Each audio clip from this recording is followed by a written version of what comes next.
Hai teman-teman, assalamualaikum warahmatullahi wabarakatuh. Teman-teman ya, baik, kali ini kita akan bahas kasus soal apa yang dilakukan orang ini, si tukang pijat yang emang buat Bang Jerry merinding. Karena ini orang memang bener-bener seram teman-teman.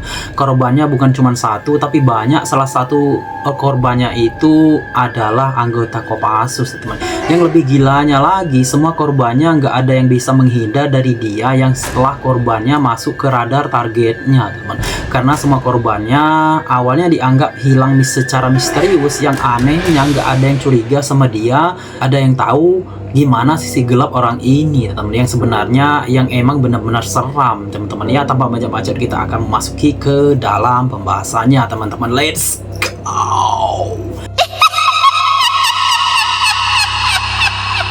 Jadi orang ini bernama Yulianto, dia tumbuh besar di desa Pucangan yang ada di Sukoharjo, Jawa Tengah teman-teman. Yang mana dia ini tinggal dengan kedua orang tuanya yang sebagai petani. Biarpun keadaan keluarganya yang sederhana, tapi sejak kecil Yulianto ini udah jadi anak yang aktif dan ceria teman-teman. Karena dia ini emang punya banyak teman dan kebanyakan temannya juga emang seneng sama Yulianto ini teman-teman. Karena Yulianto ini memang pintar bergaul dan lucu teman-teman ya. Karena dia ini suka usil kalau bercanda. Tapi di balik itu teman-temannya nggak ada yang berani usil balik ke dia. Karena biarpun Yulianto ini suka usilin temannya, tapi Yulianto ini gampang marah dan sakit hati kalau dibencandain balik. Tipikal orang yang baperan. Tapi yang ngerinya lagi, Yulianto ini sering nyimpen dendam kalau tersinggung teman-teman. Karena hal kecil sekalipun dan tanpa ragu-ragu dia berani melakukan apapun demi memenuhi hasrat dendamnya, termasuk karena hal kecil sekalipun teman-teman. Dan disinilah yang ngebuat Yulianto ini jadi sosok yang mengerikan sampai berakhir ada 7 nyawa yang dia hilangkan selama bertahun-tahun teman. Karena dia udah kecanduan melakukan aksinya. Dan yang lebih seramnya lagi, nggak ada yang tahu gimana sisi gelapnya dia ini. Nggak ada yang tahu soal apa yang dia sudah lakukan selama bertahun-tahun teman. Jadi semua orang masih mengenal kalau Yulianto ini masih kayak orang yang lain yang ada di desanya teman. Justru karena inilah jadinya semua korbannya nggak ada yang bisa menghindar dari cengkeramannya. Dia ini tahun 1991 saat Yulianto ini masih berusia 19 tahun. Tapi dia ini saat itu udah suka mendalami ilmu gaib, yang mana saat itu juga dia berencana akan melakukan ritual di puncak gunung Merapi yang nggak jauh dari desanya teman-teman. Jadi karena ini dia pun ngajak satu temannya yang bernama Siti Aminah untuk mendalami ilmu gaib dengan melakukan ritual ke puncak gunung Merapi teman. Karena Siti juga yang tertarik dengan ilmu gaib, jadinya Siti pun mau ikut. Tapi sebelum berangkat, Yulianto pun juga minta untuk pendakian mereka dirahasiakan teman. Karena katanya itu salah satu syarat untuk keberhasilan ritualnya. Siti pun setuju, yang akhirnya siang hari itu juga mereka pun berangkat mendaki yang cuman berdua. Terus di hari yang udah mulai gelap, mereka pun berhenti dan mendirikan tenda untuk bermalam di pos terakhir teman ya. Yang saat itu di situasi yang dingin, sepi dan juga gelap gulita, disinilah Yulianto yang pengen merasakan kehangatnya tubuh Siti dengan lembut. Dia pun merayu Siti untuk mereka bercocok tanam di dalam tenda. Siti yang kaget langsung marah dan nolak ajakan Yulianto, bahkan dengan kerasnya. Yang ternyata penolakan Siti ini ngebuat Yulianto marah dan tersinggung. Yang seramnya, Yulianto nggak pernah nunjukin kemarahannya, tapi secara diam-diam Yulianto pun mulai merencanakan hal gila yang untuk memenuhi hasrat dendamnya. Yang mana di situ Yulianto pun minta maaf dan berusaha ngebaikin Siti. Setelah itu dia pun ngajak Siti untuk menikmatin pemandangan malam hari di atas gunung Merapi yang berada di tepi jurang. Yang tanpa curiga Siti pun mau ikut, dan di saat Siti yang sedang melihat pemandangan malam, disitulah Yulianto pun langsung mendorong Siti ke jurang yang sangat curam. Setelah itu barulah Yulianto ini pun puas lanjut bermalam di situ sendiri. Terus besok paginya dengan tenangnya dia pun balik ke desanya. Tapi beberapa hari kemudian keluarga Siti mulai heboh karena Siti yang udah nggak pulang-pulang selama beberapa hari. Tapi karena nggak ada yang tahu soal pendakian mereka tadinya, karena memang mereka merahasiakan itu semua. Jadi nggak ada yang tahu apa yang sebenarnya terjadi. Bahkan nggak ada yang curiga dengan Yulianto ini. Tapi setelah kurang lebih seminggu, Siti masih juga belum ditemukan. Keluarganya sampai melaporkan hilangnya Siti ini ke polisi. Dan polisi pun sempat berusaha nyari Siti, tapi tetap nggak ditemukan. Terus setelah beberapa bulan, bahkan beberapa tahun, Siti masih juga belum ditemukan. Yang akhirnya keluarganya pun sampai pasrah, yang mana saat itu hilangnya Siti ini pun membuat misteri di desa mereka. Karena ini sampai muncul desas-desus dari warga desa yang menduga kemungkinan Siti kawin lari, karena saat itu ini memang Siti ini dikenal sebagai wanita cantik di desanya. Jadi banyak lelaki yang suka sama dia. Jadi itulah alasan dibalik hilangnya Siti ini yang banyak dipercayai orang-orang saat itu. Yang pasti desas-desus ini ngebuat Yulianto pun senyum-senyum sendiri. Terus di tahun 2000-an setelah Yulianto dewasa, akhirnya dia pun menikah dengan istrinya yang bernama Mulani yang berprofesi sebagai guru PNS. Setelah menikah, mereka pun tinggal di kampung Granggilan yang masih berada di Sukoharjo. Di sini Yulianto ini dikenal sebagai orang yang pekerja keras. Karena saat itu dia ini melakoni beberapa pekerjaan sekaligus. Yang pertama, Yulianto ini pekerja serabutan karena dia ini sering dipanggil tetangganya untuk benerin genteng bocor, teman-teman. Dipanggil untuk renovasi rumah, dan Yulianto juga dianggap punya insting yang kuat untuk bisa membaca di mana keberadaan mata air, teman-teman. Jadinya dia pun sering dipanggil untuk menggali sumur, teman-teman. Ditambah Yulianto ini juga disibukkan di peternakan kecilnya karena dia juga membangun kandang kambing di sebelah rumahnya, teman-teman, untuk bisnis sampingannya, teman-teman. Bukan cuman itu, Yulianto juga saat itu yang emang dikenal sebagai tukang pijat. Jadi di rumahnya pun sering kedatangan pasien yang mau dipijat untuk pengobatan alternatifnya, teman-teman. Karena dia ini dipercayai bisa mengobati segala macam penyakit, termasuk penyakit gaib. Karena saat itu Yulianto ini juga dianggap sakti yang punya ilmu kebatinan yang dianggap manjur untuk ngobatin segala macam penyakit. Jadi itulah beberapa pekerjaan yang dia kerjakan, sekaligus hasil dari kerja kerasnya keuangan Yulianto pun perlahan membaik. Dan disinilah secara diam-diam Yulianto pun mulai melirik wanita lain, yang akhirnya di tahun 2002 Yulianto pun selingkuh dengan Rusmina yang bekerja sebagai ART di rumah pengusaha rotan yang ada di Surakarta. Terus setelah beberapa bulan selingkuh, Rusmina pun hamil anaknya Yulianto, yang mana disinilah Rusmina pun terus mendesak Yulianto ini untuk bertanggung jawab, teman-teman, dan memaksa Yulianto ini untuk menikahinya. Karena Yulianto yang saat itu sudah punya istri dan 2 anak, jadi Yulianto pun selalu nolak dan menghindar, teman-teman. Tapi karena Rusmina yang selalu mendesak, jadinya Yulianto pun mulai berpikir untuk melenyapkan Rusmina, yang bahkan dia pun langsung merencanakan untuk menghabisi Rusmina ini, teman-teman. Dengan cara dia nemuin Rusmina yang saat itu sedang ada di rumah majikannya di Surakarta, teman-teman. Karena Yulianto yang nemuin dia dengan baik-baik, jadinya dengan gampangnya mereka pun ketemu dan ngobrol-ngobrol, teman-teman. Terus begitu Yulianto sadar kalau keadaan di rumah majikannya saat itu sedang sepi, disinilah Yulianto pun langsung mencekik Rusmina sampai Rusmina pun ya nggak bergerak lagi. Setelah ini Yulianto pun langsung kabur, yang emang nggak ada yang ngelihat Yulianto ini nemuin Rusmina di rumah itu, teman-teman. Yang akhirnya majikannya pun kaget nemuin tubuh Rusmina yang udah terbaring dan nggak bernapas lagi. Dan soal ini pun awalnya masih menjadi misteri, nggak ada yang tahu apa yang sebenarnya terjadi dengan Rusmina ini. Rusmina pun akhirnya dimakamkan di kampung halamannya yang ada di Pacitan, Jawa Timur, dan kasus ini pun saat itu berakhir tanpa adanya pelaku. Lagi dan lagi Yulianto pun bisa kabur dengan mudahnya, sedangkan Yulianto ini rumahnya benar-benar tenang karena merasa masalahnya dengan Rusmina udah selesai. Dan saat itu juga nggak ada yang tahu, bahkan curiga ke Yulianto ini soal kasus Rusmina tadi. Di sisi lain, Yulianto juga saat itu sedang disibukkan dengan banyak pasien pijat yang harus dia layani di rumahnya, yang emang banyak pasiennya sampai jadi langganannya. Karena Yulianto ini memang tipikal orang yang suka ngobrol, jadi dia sering ngobrolin soal apapun. Bahkan Yulianto juga saat itu sering cerita ke beberapa pasiennya kalau dia bukan cuma bisa membaca di mana mata air, tapi dia juga bisa membaca di mana letak harta karun gaib yang katanya tertanam di dalam tanah dan juga ada di suatu goa. Itu berkat ilmu kebatinannya. Jadi dia pun sering ngajak beberapa pasiennya untuk ke sebuah goa yang ada di sana untuk bersemedi untuk mendapatkan harta karun gaib itu. Tapi banyak juga pasiennya yang cuman nganggap kalau itu cuman omongan untuk lucu-lucuan, karena saat itu keadaan ekonomi Yulianto ini emang sama kayak warga-warga lain di desanya yang enggak terlalu mencolok, teman. Karena kekayaannya mungkin kalau dia kaya ya mungkin barulah warga percaya di sana bisa dipercaya soal teori harta karun gaib yang dia ceritakan.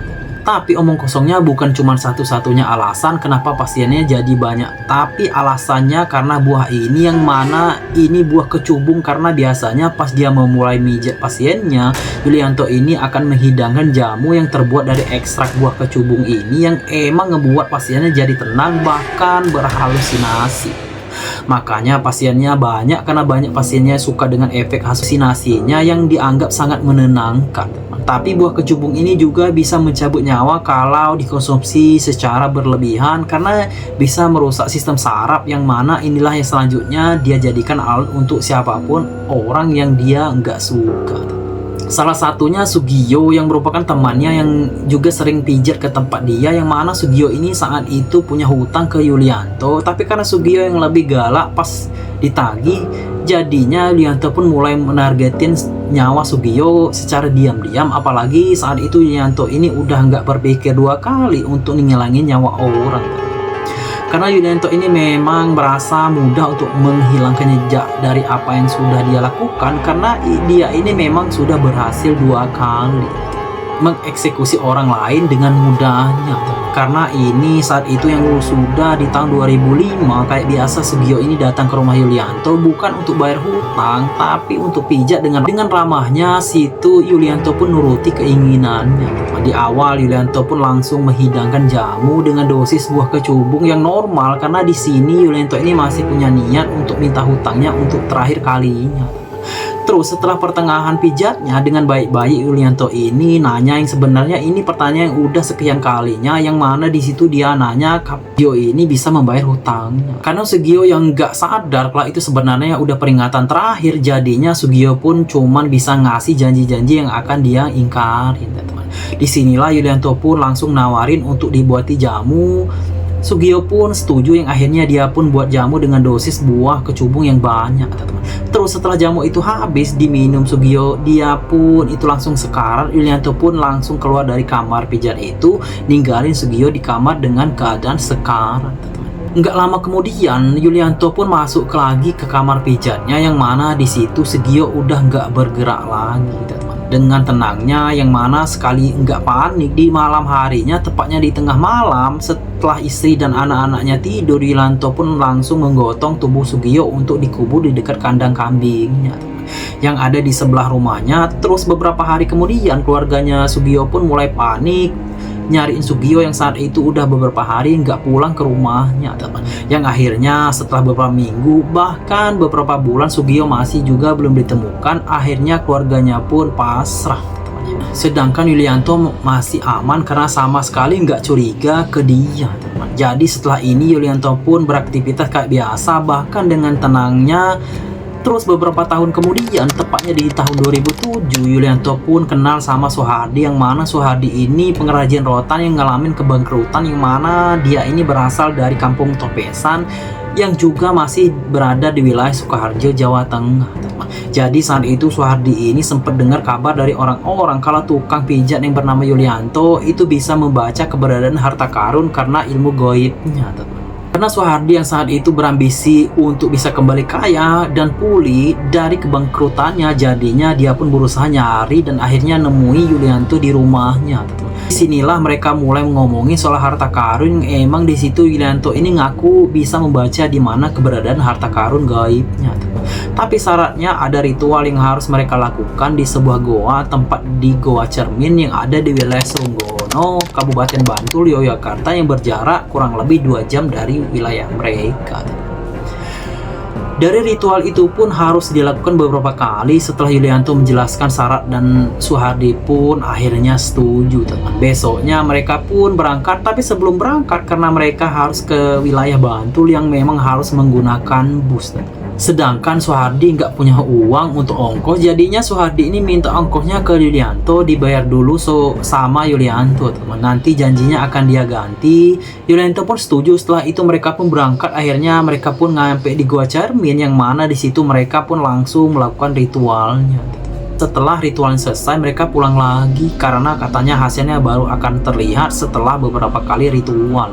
Jadi singkat cerita, setelah 2 kali mereka melakukan ritual ke gua itu, yang ke semua ongkosnya dibayarin Yulianto, yang sebenarnya di sini Yulianto udah nunggu inisiatif Suhardi untuk menggantikan ongkosnya, teman-teman. Tapi karena nggak ada basi-basi apapun dari Suhardi, jadinya saat mereka melakukan ritual untuk ketiga kalinya, disinilah niat Yulianto bukan hanya lagi soal ritual, tapi untuk ngabisin Suhardi di situ. Terus di saat mereka yang sedang fokus bersemedi, disinilah Yulianto pun langsung mencekik Suhardi. Akhirnya di situ Suhardi pun berhenti bernapas. Setelah itu tubuh Suhardi pun dia seret masuk ke dalam perut gua, dan tubuhnya pun dia tenggelamkan menggunakan batu besar dia di dalam air yang ada di dalam perut gua. Karena situasi gua yang ada di dalam hutan sunyi, jadi nggak ada yang tahu soal kejadian ini. Dan setelah itu dengan tenangnya Yulianto pun pulang ke Sukoharjo. Setelah ini Suhardi pun sama kayak korban-korban lainnya yang dianggap hilang secara misterius, yang bahkan sampai sini belum ada yang curiga sama sekali. Ini yang mana Yulianto ini masih dianggap sebagai sosok yang ramah dan menyenangkan di desanya, dan juga dianggap sedikit sakti. Jadi banyak orang-orang yang masih mendekat ke dia, dan disinilah korban-korban selanjutnya pun masih terus berjatuhan. Karena di tahun itu, yang masih di tahun yang sama, di tahun 2007, salah satu pasiennya yang bernama Studio juga tertarik saat Yulianto ini menceritakan soal harta karun gaib dan ngaku bisa mendapatkan harta karun itu dengan melakukan beberapa ritual, teman. Karena Studio yang emang benar-benar tertarik, akhirnya mereka pun merencanakan ritual yang kali ini mereka melakukan ritual itu di wilayah Pantai Parangkritis yang berada di wilayah Sleman, Yogyakarta, yang juga berjarak sekitar 3 atau 2 jam perjalanan dari wilayah mereka. Tapi lagi dan lagi karena ongkos pergi ke sana yang harus dia bayar Yulianto ini, karena saat itu nggak punya uang. Jadi saat mereka melakukan ritual pertamanya di Pantai Parangkritis, yang situasinya memang sunyi, teman. Di situ Yulianto pun langsung terpancing untuk ngabisin Studio di situ, yang akhirnya hidup Studio pun berakhir, teman. Karena dicekik dan tubuhnya pun dikubur di wilayah perkebunan warga yang nggak jauh dari situ. Setelah ini Studio pun sama kayak korban-korban lainnya, cuma dianggap hilang tanpa jejak. Dan Yulianto pun masih nggak curiga karena merasa gampangnya menghilangkan nyawa orang, dan nggak pernah ada yang tahu dengan aksi Yulianto pun terus ketagihan melakukan aksinya. Bahkan karena hal sepele sekalipun, karena setahun kemudian yang saat itu di tahun 2008, saat itu Yulianto yang kedatangan pasien bernama Prawoto yang berasal dari Boyolali, Jawa Tengah, teman. Yang mana Prawoto ini sudah menderita penyakit stroke selama 7 tahun. Jadi saat itu banyak yang merekomendasi dia untuk pengobatan alternatif ke Yulianto ini, yang dia anggap dia ini punya jamu yang ampuh yang bisa menyembuhkan dari segala penyakit. Karena di inilah Prawoto pun mulai berobat ke Yulianto ini, teman. Tapi pas sedang pijat, Prawoto sempat mengeluarkan kalimat yang ngebuat Yulianto ini sakit hati. Karena hal sepele inilah yang di pertengahan pijatnya Yulianto pun langsung ngebuat jamu lagi dengan campuran ekstrak buah kecubung yang lebih banyak, dan menghidangkan jamu itu ke Prawoto, yang katanya itu obat. Setelah jamu itu diminum, Prawoto pun langsung sekarat, bahkan kejang-kejang sampai akhirnya Prawoto pun di situ menghembuskan napas terakhir. Karena Yulianto tahu kalau Prawoto yang sedang berita stroke yang udah parah, jadi disitulah Yulianto pun ngebuat seolah-olah stroke Prawoto ini kumat saat sedang dipijat. Karena emang stroke Prawoto yang sering kumat, jadi keluarganya pun langsung percaya dan nganggap Prawoto meninggal karena stroke-nya. Sampai di sini masih belum ada yang curiga dengan apa yang sudah dilakukan Yulianto ini, teman. Yang padahal saat itu korban udah 6 orang, dan sampai di sini pun semuanya masih belum berakhir. Karena Yulianto yang makin ketagihan, dia pun akan terus melakukan aksinya dengan lembut ke siapa yang ngebuat kesalahan kecil ke dia, teman. Di tahun 2010, Kopda Santoso yang sebagai anggota Kopassus yang saat itu dipijat sama Yulianto ini, sampai istri Yulianto pun kenal baik sama Santoso ini, teman. Kalau Santoso itu selalu datang pijat naik motornya yang jenis Suprapit. Tapi di tanggal 8 Agustus tahun itu, kayak biasa Santoso pun datang ke rumah Yulianto untuk pijat, teman. Karena udah kenal, jadi sampai mereka pun ngobrol-ngobrol dulu di ruang tamu Yulianto ini, yang mana pas ngobrol inilah Yulianto ini sampai menyinggung soal bayaran pijat yang belum dibayarkan. Yang sebenarnya Santoso ini berniat akan bayar, tapi nanti karena Yulianto yang sudah terlanjur tersinggung dengan perkataan Santoso yang sebenarnya cuma bercanda, Disinilah di balik senyumnya dia pun langsung merencanakan akan menghabisi Santoso. Mana inilah seramnya dari Yulianto ini, karena kalau udah masuk radar targetnya, calon korbannya nggak ada yang bisa menghindar. Karena emang nggak ada yang sadar apa yang ada di isi otak dan hati. Jadi di sore itu setelah mereka ngobrol, mereka pun masuk ke kamar pijat. Disitulah awalnya Yulianto menghidangkan jamu buah kecubung dengan dosis yang normal. Setelah Santoso merasa nyaman tengah pijatannya, barulah Yulianto pun menghidangkan jamu kedua dengan dosis ekstrak buah kecubung yang cukup dari korbannya, teman. Terus setelah Santoso meneguk habis jamu kedua, disinilah baru secara perlahan efek jamunya pun mulai bereaksi, teman.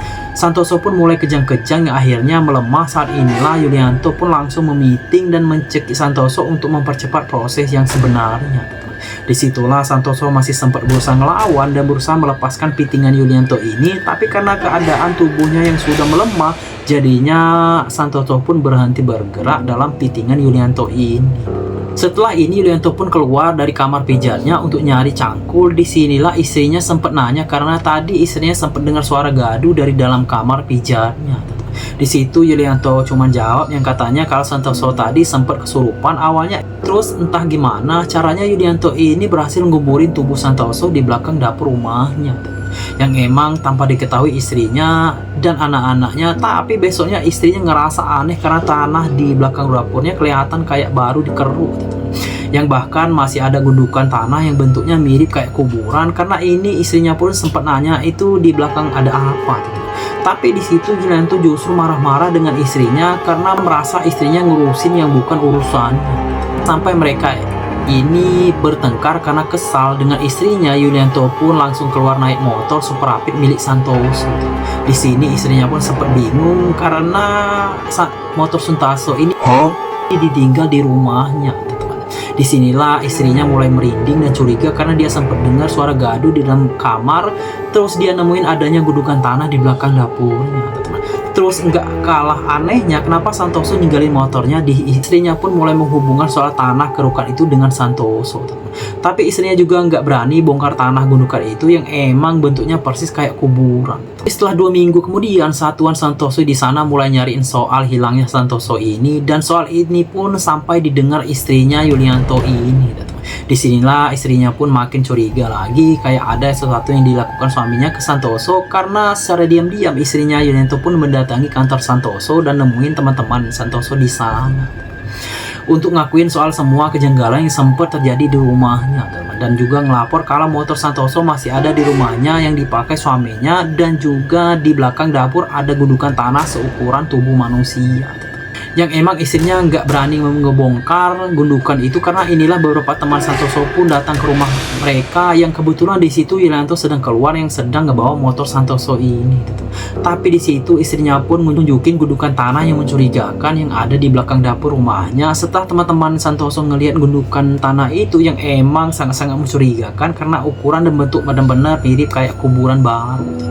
Jadi mereka langsung ngelapor soal ini ke Polres Sukoharjo yang menyerahkan soal ini ke polisi untuk memastikan apa yang ada di balik gundukan itu. Gak lama kemudian, yang masih di hari itu, polisi pun langsung berdatangan dan tanah gundukan itu pun sama-sama mereka bongkar, yang mana disinilah mereka pun nemuin tubuh Santoso yang udah mulai membusuk. Terus nggak lama kemudian Yulianto pun pulang menggunakan motor Santoso, yang akhirnya dia pun di situ langsung ditangkap di rumahnya di hadapan istri dan anak-anaknya. Setelah itu dia pun itu langsung dibawa ke pihak kepolisian dan diperiksa, pastinya diinterogasi, yang akhirnya nggak butuh waktu lama Yulianto pun nggak punya pilihan lain selain harus mengakui kalau dia udah menghabisi Santoso. Pijatnya yang menggunakan jamu buah kecubung yang emang dikenal sebagai tukang pijat yang udah banyak nanganin pasien. Jadi polisi pun mulai menggali soal ini lebih dalam lagi, apakah mungkin dia ini pernah melakukan hal yang sama ke pasien lainnya. Yang akhirnya disinilah salah satu persatu mulai terbuka, akhirnya semuanya terungkap, yang mana di sini dia mengakui ternyata Santoso ini bukan korban pertamanya tapi korban ketujuhnya. Yang emang ngebuat semua pihak itu benar-benar kaget dengan pengakuan Yulianto ini, teman. Terus di tahun itu juga, di tahun 2010, akhirnya satu persatu tulang belulang korban berusaha dievakuasi, termasuk tubuh Siti yang udah dia eksekusi di tahun 1991 yang lalu, teman. berusaha dievakuasi, tapi sayangnya tubuh Siti nggak bisa ditemukan karena diduga tubuhnya udah bertertimbun lahar panas akibat letusan Gunung Merapi yang terjadi di tahun 1996, teman-teman.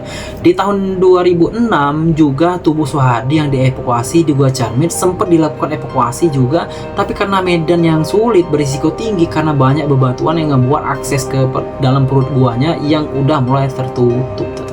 Jadinya tubuh Soehardi pun gagal dievakuasi, tapi tubuh korban lainnya satu persatu berhasil ditemukan, termasuk tubuh Sugio yang juga ditemukan terkubur di dekat kandang kambingnya yang ada di sebelah rumahnya, yang emang ngebuat polisi di sana bahkan seluruh masyarakat di sana itu benar-benar kaget, terutama keluarganya Yulianto ini. Ternyata selama itu di sebelah rumah mereka juga ada kuburan tanpa sepengetahuan mereka.